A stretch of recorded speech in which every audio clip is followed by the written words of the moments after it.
It's 2 p.m. on a Wednesday afternoon, which means you're tuning in to Cannabis Legalization News. Today, we're joined by Alan and Marie from MD Numbers Inc. We're going to talk about their road to vertical integration. But first, we do have to get into a little bit of cannabis legalization news. Let's go to the news summary. Hey, Mickey and Tom, what's going on? Hey, Lauren. Not too much is going on in the world of cannabis news. What about in the anarchist capital of Seattle? Oh, dude, it's fucking havoc over here. Oh, havoc, is it? Was it as bad as the presidential debate? It was so much mayhem. Hang on, let me keep interrupting on that. You know, that was just the debate last night. I mean, it was a dumpster fire and a shit show. But I think that was the first time that, and I'm not sure if Joe Biden's into weed, but he sure used the word man a lot. He was like, shut up, man. Or like, nice to see you, man. Well, I mean, like, you can talk about that. Grandpa's talking like he smokes, but then he doesn't. You know, it's weird. It's funny shit, but yeah, it was sad, dude. Yeah, it was sad. You know what they didn't talk about in that debate? Legalization, period. Cannabis. They didn't talk about it at all. So it sucked. Which is kind of ironic, right? Like every time I'm always pounding the pavement when it comes to social justice equals legalization. But no one talks about it. Why? And then they didn't really talk about social justice that much. You know, they just kind of bickered, and like one of them just kept interrupting him. Like the President Trump is like the least presidential person that I've ever seen in a presidential debate. And I've been watching him all my life, you know, and so it was something else. But that issue isn't the only issue in the upcoming election. There's also these 4 states that are voting to legalize. So we're talking about Mississippi's got medical. South Dakota's got both medical and also adult use. Arizona, Montana, and New Jersey all have adult use. Montana actually has a very vibrant medical law that's out there, but there's only like 500,000 people in Montana, and then there's about 800,000 in South Dakota. The Medical Mississippi Act, I wonder how medical is different than adult use, but Prop 207. That's what they got in Arizona. And the poll says Arizona voters indifferent on Prop 207 for,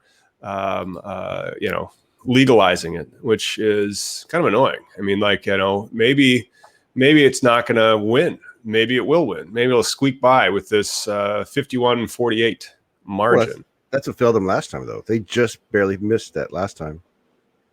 Yeah, well, hopefully they'll be able to get Prop 207. So if you're watching this from Arizona, vote yes on Prop 207. Well, you know, I think, too, a lot of these medical states, you know, you would think the medical people would try to have more stake in the recreational game.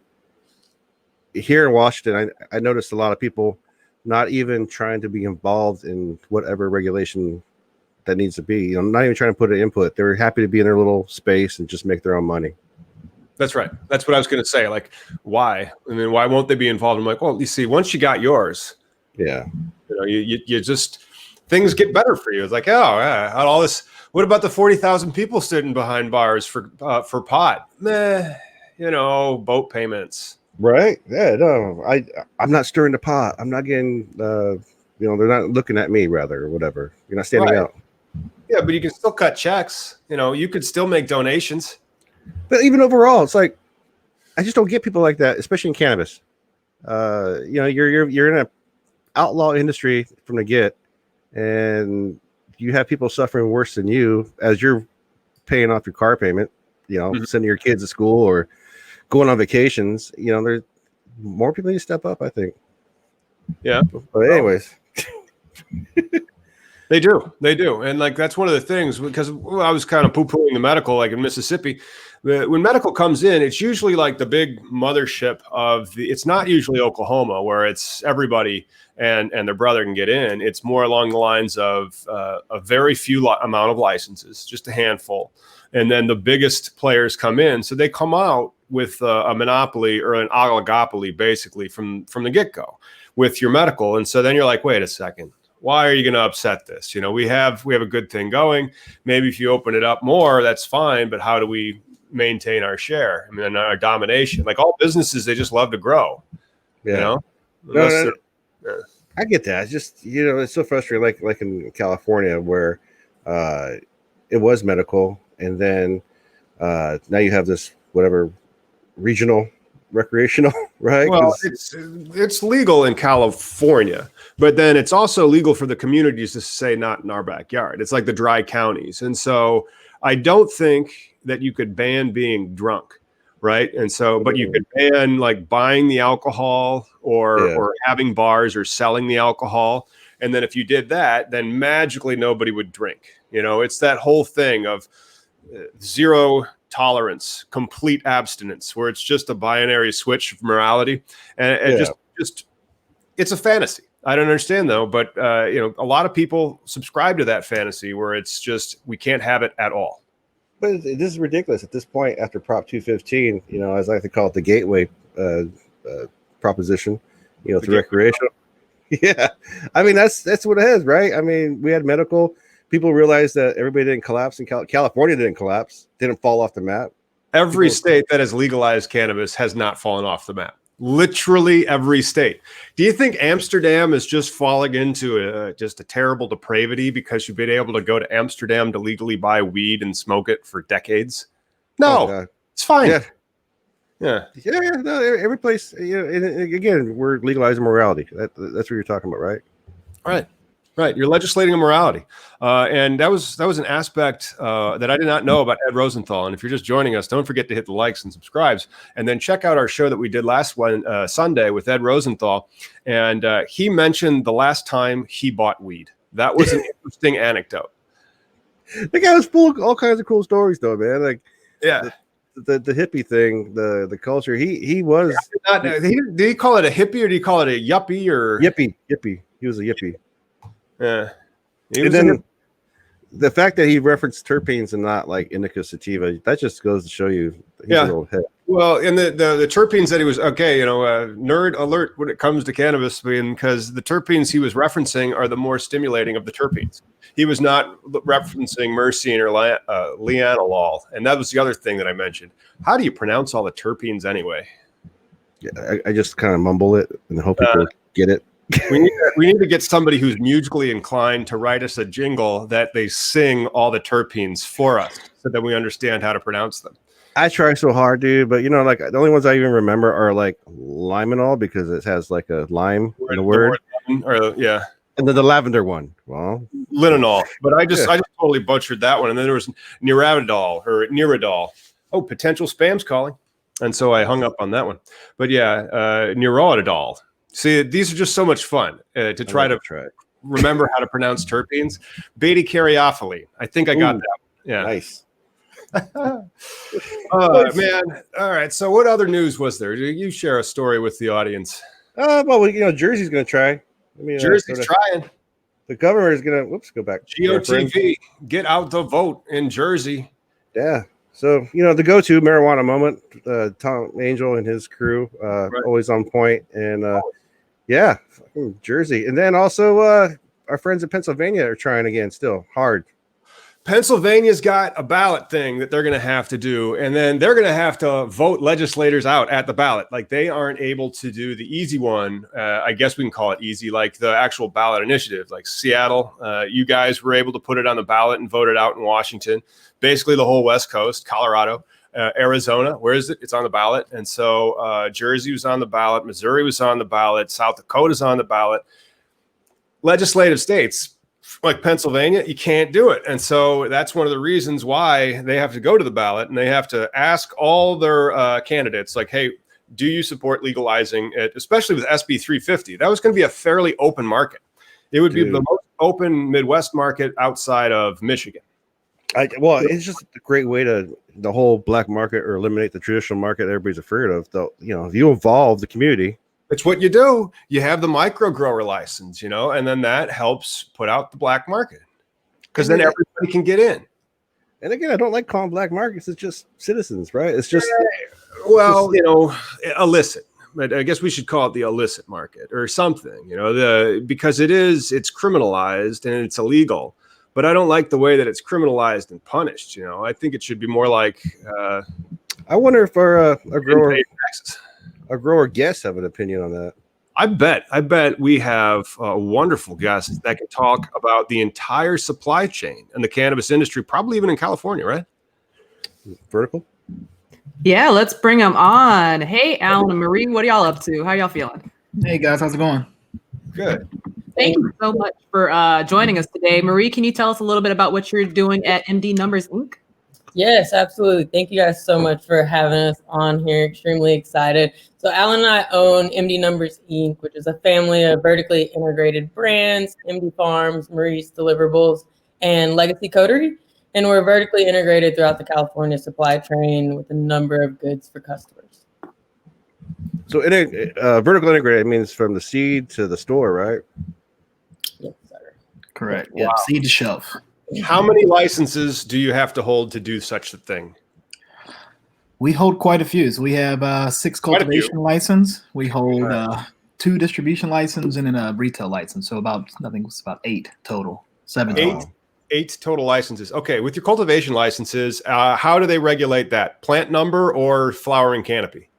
It varies from the county that we operate in versus the state. So the county operates in, they measure by square footage of canopy. And then the state taxes are paid based on sales and then obviously any movement of plants in the supply chain. So the county taxes us based on how much space we're actually operating in, not how much product we're actually producing. And the state taxes us based on how much product we're actually selling and moving. Yeah. Fascinating. Look at that. 2 levels of government compliance asking for 2 totally different things. And they most times do not communicate with one another. So a state inspection and a county inspection are going to be 2 different ball games right there. And so like people go like, hey, can I get into this industry? I'm like, okay, yeah. But it depends where. And it also depends, like you're going to have some headaches and these regulatory compliance issues, they're going to cost you some money. So you're going to need a lawyer and you're going to need an accountant because dude, you just mentioned taxes at 2 different levels. So now you need to have that, like bake that into the cake. You don't want to get the tax bill at the day that it's due, you know? Exactly. And so you need like that CFO type that's going to be there to help keep your books in order. And then you're talking to 2 different layers of government that don't talk to one another. Have they changed the rules on you lately? Yes, the rules are constantly changing. Here in California, they had 2 different entities managing their cannabis: the BCC, the Bureau of Cannabis Control, and the CDFA. Now those entities are combining into one.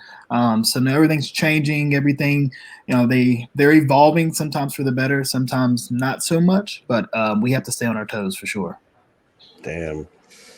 Yeah, that is something else. When you guys started, was it to the farm first, or was it like, hey, we're going to become vertically integrated? Let's get a investors type stuff. What was the original? Originally, I kind of call it like a reverse engineer. We didn't have the cultivation entity secured first. We had delivery. So we created selling a lot of other people's products to an end user and built out a delivery service based in the peninsula. And then we built out another delivery service in Los Angeles. And that's what led us to understanding the need for cultivation and controlling a piece of the supply chain. That's pretty awesome. So you reinvested in yourself pretty much. We're constantly reinvesting into ourselves. Yes, sir. Man, that's So dope. how did you guys monetize the delivery license? Because we're getting a similar type of license, and we have to be careful and distinguish the terms, because delivery can actually mean a different type of license where you're Ubering it. So like you're taking it to the end user, but then transport is what we call it here in Illinois. And you said distribution over there, and that's where you are being more like the liquor distributor, taking somebody else's labels and moving them around. What business model did you use for your distribution when you started? Yeah, so in California, the distribution model is a little differently. Only distributors can actually package bulk product into individual products prepared for the end user. The retailers themselves cannot actually package product themselves unless they have their separate distribution license. So that's one leg of the supply chain that kind of keeps things separate from the producers and the cultivators and the manufacturers, and then the end users themselves. We have a delivery license based in San Francisco. We started in the Peninsula, Redwood City area in 2015, and we had to do a strategic partnership with another group that had a license available, because licenses are pretty much attached to real estate. So if you don't have the proper real estate in the right zone, you're not going to get a license. So we had to Right zone, right county. I mean, like the counties are. I mean, you guys have dead zones, and not like for like cell reception, but like the industry can't be there. That's weird. Absolutely. Even the zoning maps, I mean, they will zone a freeway. Inside of these zones, you have to be very particular with what's actually accessible for you to put in retail. I was actually dealing with an issue in the peninsula recently where Redwood City, unknowingly a long time ago, zoned 30,000 square feet parcels for retail. So right now they're having to go back in and try to chop these up to see if they can take what once was a Kmart and create cannabis retailing in that same zone. So it's very difficult. And then even so much, Tom, like you emphasized with the taxes, going to a locality that has a friendlier tax will be far more profitable, and maybe even the meaning between staying alive and having your business go belly up in the future. For that Kmart, would they put like 9 different businesses in there, or would it be like something like you guys, where it's like, hey, we're one company, but we own 8 different licenses? It would be all retail, so they wouldn't have distribution permits or any other like nursery or cultivation. So they don't know yet. They're trying to figure out if they have to give this entire space to one business, or they would be able to chop it up into smaller, maybe 2,000-foot parcel sizes. It just seems silly to put like 8 stores that are the same thing together. Marie, do they put like another layer of tax when you are a distributor? Absolutely. So you have your local tax, which is usually a gross percentage of your distribution. And then, of course, all the other sales and use taxes associated with that. And excise tax is paid at the distribution level only, which makes sense. California didn't want to have to chase down tons of different license types to collect that excise tax, which is right now at roughly 27%, extremely high. So they collect all of that from the distributor. And also the distributor collect the cultivation tax from the farmers. So the distributor is the middleman for the state. They're the only ones that are actually receiving taxes. So when we sell product from our farm, the distributor collects the tax. So when the distributor sells product to the retail shops, the distributor collects the tax from them as well. Oh my God, your books. Cash? I'm sorry? Is this in cash? Cash, check, whatever form of payment that entity is able to operate in. Check now. I mean, like that must have. I mean, but is it still? What's the mix of cash to check? It varies on the entity level. So if you're in a retail location and you accept credit cards, which, how they go about accepting their credit cards is very business to business, but Marie can probably speak more on that. On the cultivation side, it's, really about 80-20 cash to check or wire transfer or something like that. But we're still predominantly cash business. Wow. Yeah. I imagine being vertically integrated, that whole process that you just explained. I mean, your book's got to be like, okay, I'm the grower. I'm going to sell to myself. Hey, I get a tax to myself, and I get a tax you, which is myself again. And then I'm going to go sell it to myself in the store, who gets taxed again. What, like, how much do you have to meet for a gram just to be profitable? Like, like what's the cost to grow a $2 gram? Is that what you're trying to meet? That's a deep question right there. I think we look at more in price per pounds and how much we can produce a pound at to actually make it profitable, understanding it is going to go down the supply chain, it's going to go through distribution, it's going to go to our retail. Like I said, we are vertically integrated, so Marie and myself own all those facets in the supply chain, but all the taxes are completely different across the board, and they're different based on the cities and localities that we operate in. So having a full-time tax strategist and bookkeeper is definitely something that we picked up this year that is far more beneficial than in years past, because it is very complicated and very convoluted.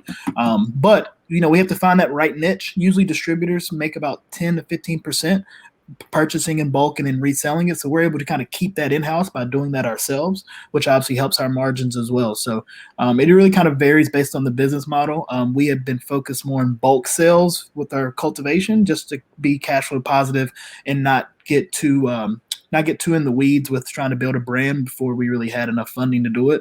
So now that we are cash flow positive, we are distributing to ourselves and selling to our retail location. We still have a lot of data to gain, but it's really that per pound price that we try to get, to where we're making enough money to make sense. Oh yeah. Fascinating. So what's the per pound price that's going for in California right now, or in your area where you're operating? Cool. So our cultivation facility is a 50,000 square foot facility right under an acre. And we have 300 lights. So we're a mixed light facility. So we're not just growing greenhouse or light dep product. We do have lights in there. Right now, it varies anywhere between about 1,400 to 1,800, depending on quality, THC percentage, and in color. Color is a really big thing right now. So usually anywhere between $1,400 to $1,800 per pound. Fascinating. Wow. Yeah. Did you hear about I was going to ask him, did you guys hear about how Kool-Aid is, the dye in Kool-Aid is tiny enough that it'll actually get into your cannabis and you could use it as a dye? We learned it from Ed this weekend. Ed Rosenthal told us that, man, this weekend. Yeah. Flavor. Do you guys, being very integrated, you're locking down your brand, you're controlling the quality and everything. Are you at the point now you can also, because I've seen it out here where you kind of like white label, take other grows and accept, you're doing their quality check before you put your name on there. Mm-hmm. Are you there yet? We're there in multiple levels. Marie can actually speak to that. Marie spends a lot of time working with social equity groups who are building out brands that actually don't kind of control their own cultivation, so they have no choice but to white label. But not being in the network or not having the relationships that we have, Marie really kind of helps with our distribution company kind of source products from different groups to white label for products. Ourselves, we don't actually white label other people's products for our brand. We use our own product in-house, but Marie definitely can speak to on helping other people source products for white labeling, which is big in California. Yeah. White labeling is huge in California. I mean, most brands were created unknowingly without having any sort of cultivation. So they were going to a distributor, buying in bulk. And then what we've done is tried to use our farm as a resource to equity brands that are not very close to the source. And of course, as we know, the middleman grows and grows as many times as that product gets moved throughout the supply chain. So they're paying exorbitant prices once cultivation taxes and lab tests get paid. So we try to allow our farm to be a resource for a lot of the connections that we have in the community to use what Alan and I have built as a resource for creating these brands and white labeling a lot of these products into equity retail stores, as well as equity verified trade products. So right now, everything that we have essentially does get white labeled at some point, whether it's on the bulk side or whether it's on the distributor packaging side through our distribution or through another distributor. That's awesome. Marie, is that kind of like how Amazon will sell their own brand through Amazon? I mean, they built the mainframe and the systems of the distribution from Amazon, and then suddenly they're selling their own batteries. I mean, they, in theory, could make any brand that they want, like when you mentioned with white labeling. Was that something you were trying to achieve? My thought process is bringing together a true bulk production facility. So brands can come in, whether they want smalls, whether they want trim for creating concentrates, whether they want finished product, and see a lot of different varietals, strains, price points, and be able to say, okay, I'm not going to have to spend a month trying to build relationships with cultivators or distributors.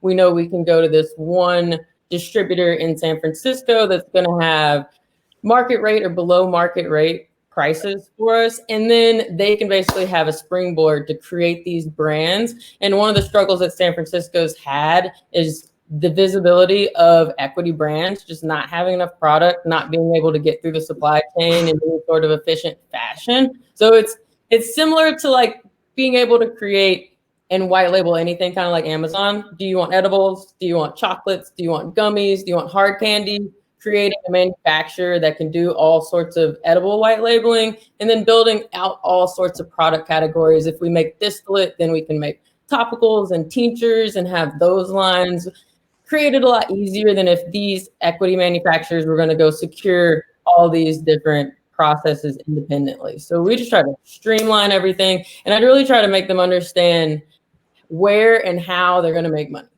Oh, yeah. Huh.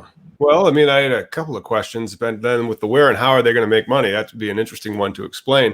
But first, with the do you use licensing agreements? So like a lot of the people that are watching the show in the Illinois area are going to be kind of sour and sucking on lemons because they only were giving away 75 retail licenses and they had all these pie in the sky brand dream ideas and some real good social equity. So they don't have a license, but like a cannabis retail license or cultivation license. But could you, as the person that has that license, enter into a licensing agreement for their brand to then start doing those types of white labeling and to lend a license to perhaps a team that didn't get one? Right. So California passed a lot of legislation to prevent third parties from creating brands without owning a piece of a permit in the supply chain somewhere. And it might not have to be exactly like if you're manufacturing something, you could own a distribution permit and that would suffice. But yes, they want you to have some sort of licensing agreement where you have to do some sort of, they have to get equity in a viable permit. Yes. Fascinating. I don't think Illinois is that mature in its process, because when you read the two laws comparing it to California, you can just tell that California is like, you know, they're in college and Illinois is like in first grade. And so like, it's just we don't even have like what they call a processor's license. And so that's not even contemplated. So the growers are the processors as well. So the competition for the grow license is fierce. Yeah. But then there's a reference to a processor in the statute.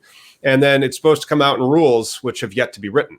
So like, you know, you can just see like it's going to evolve into types of things, but I just don't know if that's an option for the people that lost out and they have no license, but they still have this brand concept and they might try to do that. But okay, the next one would then be, well, how do you explain to them how they're going to make money?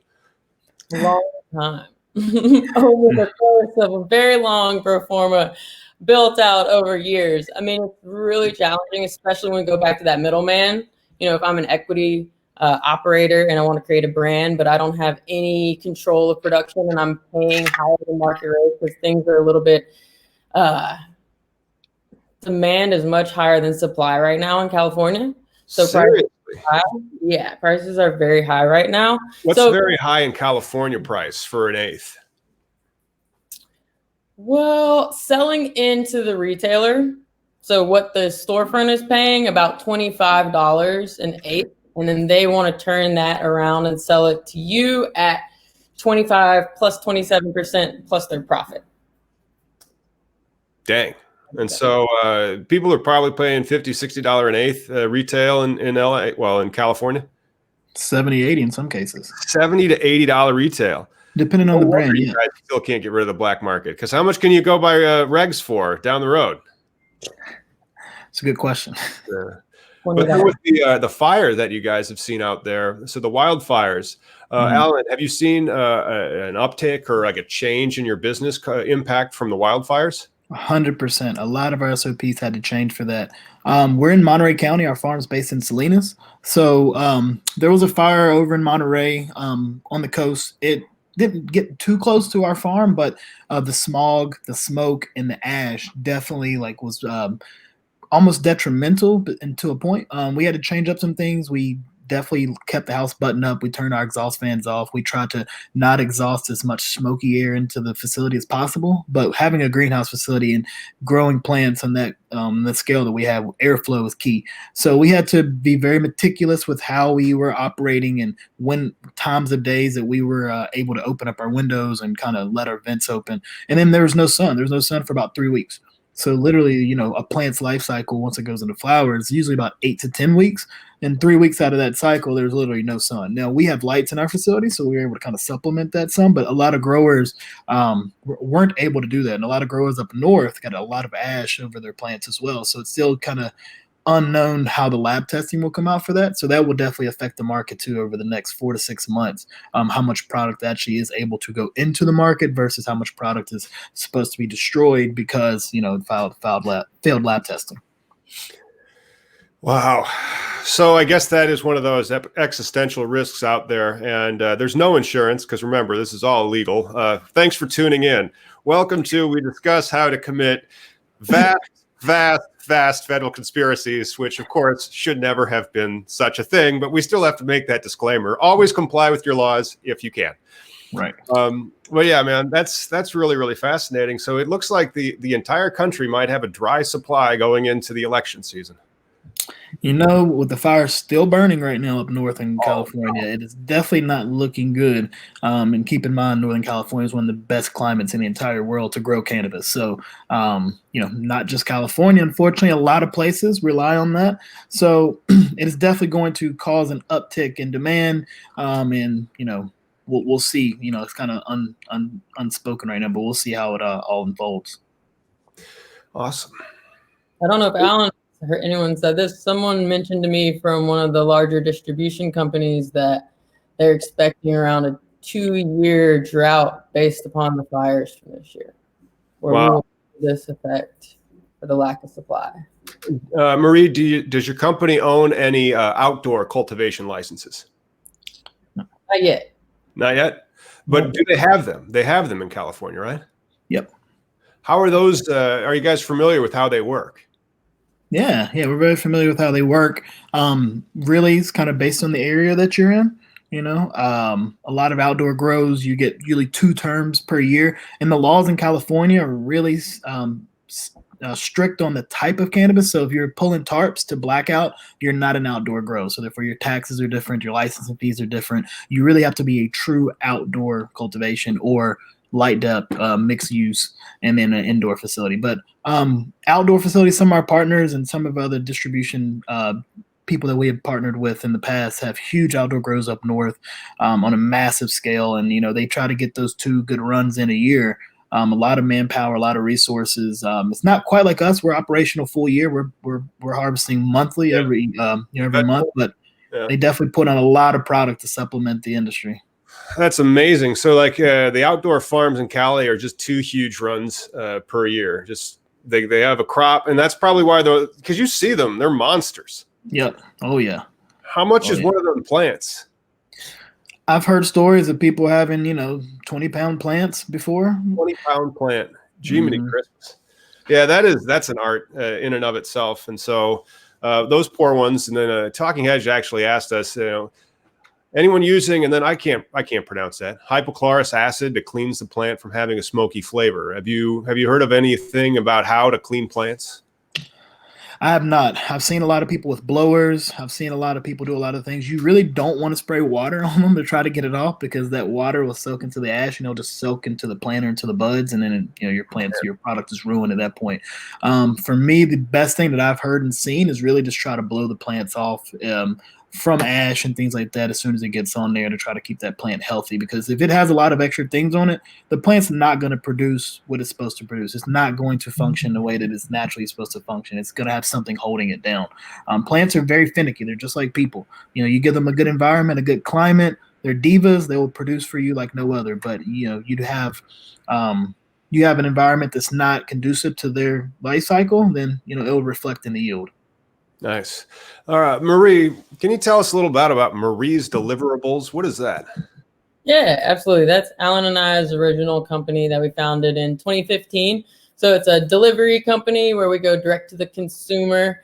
And we've built that company now for 5 years. It's very family oriented, very consulting oriented. We've wanted it to be more of like medically oriented, where you could call in, you can find out about CBD, you can find out about those difficult to pronounce terpenes and the effects that they have on your body. But it's a delivery service based in the peninsula still, and we operate it every single day.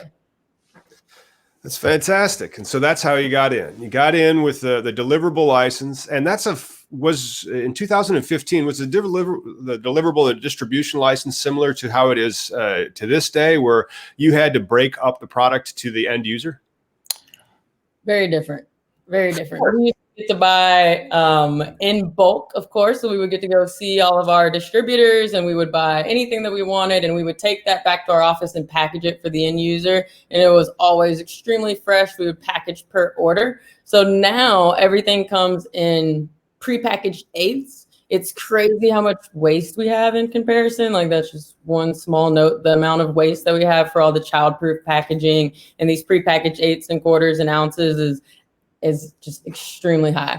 But yeah, regulation though. I mean, like that's you make this regulation to please think of the children, protect the children, fuck the planet. No, just all these little plastic things. Shit. I don't want my kid getting something that won't kill them or addict them. I mean, somebody said free is the handle of vodka in the kitchen child. I'm like, no. And then you could go into the store and be like, hey, where's the them handles of vodka? Over there. You can just get a box of the handles of vodka and be like, and then you can tell the guy, I'm not coming back.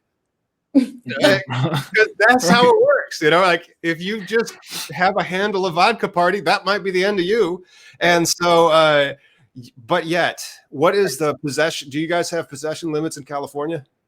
Yeah, there are possession limits. I think each individual person can buy and possess up to an ounce of cannabis and I think 7 grams of concentrates. Yeah, recreationally. So if you're just an adult use user, that's what your limits are. But if you have a medical authorization card still, then you can buy up to 8 ounces a day. So you can get a half pound a day if you're medical. Yeah, that's some serious medical capacity right there. I mean, I don't know anybody that can put it. You said 8 ounces? No, and especially not medical grade. Somebody who knows what they're doing when they were growing that. I'm not going to dent one of those ounces, let alone 8. Man. That's some serious bud. But then it's still like, it's this double standard. There's this more lethal, socially acceptable substance that's way less regulated, and you don't have to jump through all these hoops. Oh, man. Well, I guess one of the things that I would want to know is what percentage of your dollar do you think is like the dollar of your product? So when you charge to the retailers, how much of that is tax, do you think? For the end user? Sure. That's one of the things, I always like to look at the price of the product that you buy and then say like, because there's the input costs, there's the cost for the lights and then all that other stuff. And then there's the price of like, just the taxes. And so like, if you do buy like cigarettes or beer or other sins, very often the most expensive ingredient is the taxes. We're about 37%. We're really like 36%. If you put the 15% excise tax marked up at an 80% rate, which is what they believe that we mark product up to. And then you add your local sales tax on there, you're going to be at about 36% taxes. And also keep in mind that tax is going to vary from city to city based on what their local taxes are. So it could be a 5% gross tax or 5% tax. It could be a 10% tax. So it's definitely going to vary as well. And that's another function for our delivery service where we deliver in different cities and different municipalities. So we have to track the tax rate for those different areas. And think about that. How difficult is it to scale a business where whenever you operate in a new zip code or location, it comes with brand new regulations and all sorts of different political connections that you may not have had before you were there the day before. Have you guys noticed any issues when you are growing? I mean, like is regulatory compliance an impediment?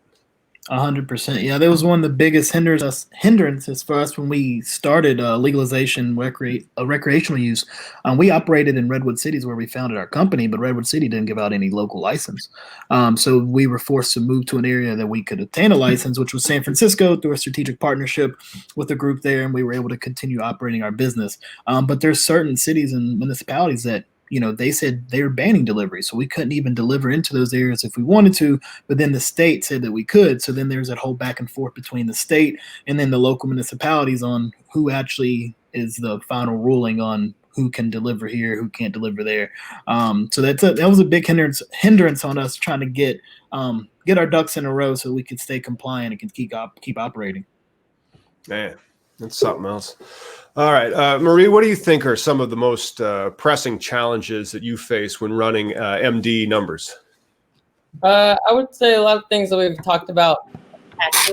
Tax strategy, especially once we've started vertically integrating and incorporating a lot of different businesses underneath our umbrella company. Taxes are crazy, and you really have to understand them now because Alan and I are firm believers that going forward into legalization federally, that we will want to make sure that we've paid everything that we owe and more according to 280E, which is 30% of everything that's not cost of goods. So it's extremely high dealing with the taxes. And Oaksterdam University, when I went there, they said, if you have a retailer and you buy at 50% margins, like most, at the end of the day, you're going to make 1%. So, I mean, one of the largest challenges for us, of course, is making sure that we're profitable in everything that we do. We don't have, some large conglomerate behind Alan and I that has a blank check for us at all times. So, if anything that we have is not going well or not profitable, we have to make sure that we can resync everything and pivot really easy. And the taxes, even right now, I mean, we're at 37%, and the federal government's not getting a piece yet. A lot of localities are still not at the maximum tax rates that they plan to go to. So going forward in the future, we just want to make sure that we're planning our tax strategy now for success going 10 years, 20 years from now, making sure that we're one of the lucky federally legal operators when there are. Nice. Welcome back, Miggy. Yeah. Hey, welcome back.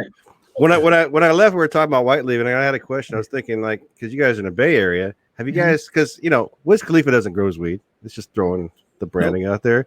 So E40, man, you guys hook up any good brands out there that you've white labeled with? Oh man, Marie can speak on that. She is definitely an individual that's in touch and in tune with the Bay Area and social equity groups and individuals like E40 and other individuals that are come from maybe a hip hop background that's kind of getting to cannabis. But I can let her speak on some of the partnerships and individuals that she works with. Yeah, I just had a brand release this week that we did at the cookie store, Burners on Haight. Nice. So, I mean, everyone knows Burners. Yeah.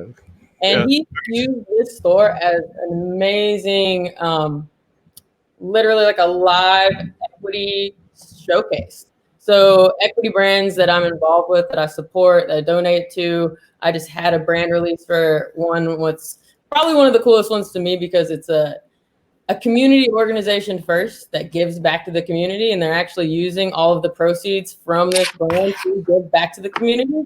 And it's called Higher Purpose. And the guy is a mentor for the community. He keeps youth out of jail. He does all sorts of different, he feeds the homeless, he feeds the elderly. It's just like amazing to see his evolution and him be able to showcase what he's doing, as well as putting out some really good weed. And hopefully we're going to make him some money so he can reinvest it into the community. But Sean is the owner of that store, and he's an equity applicant and successful entrepreneur. And he comes from keeping guns out of youth. So a lot of these things all are really full circle just for social justice and the movement that, we're all interested in, especially with the war on drugs.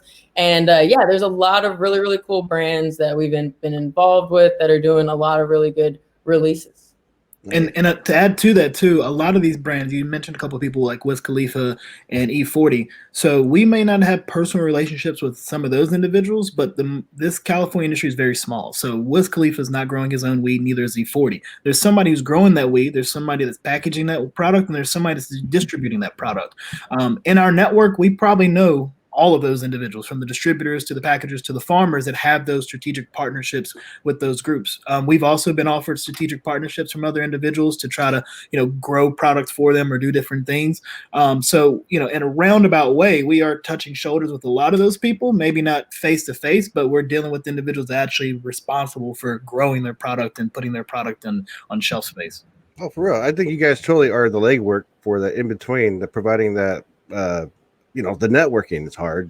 Going to stores. Yeah.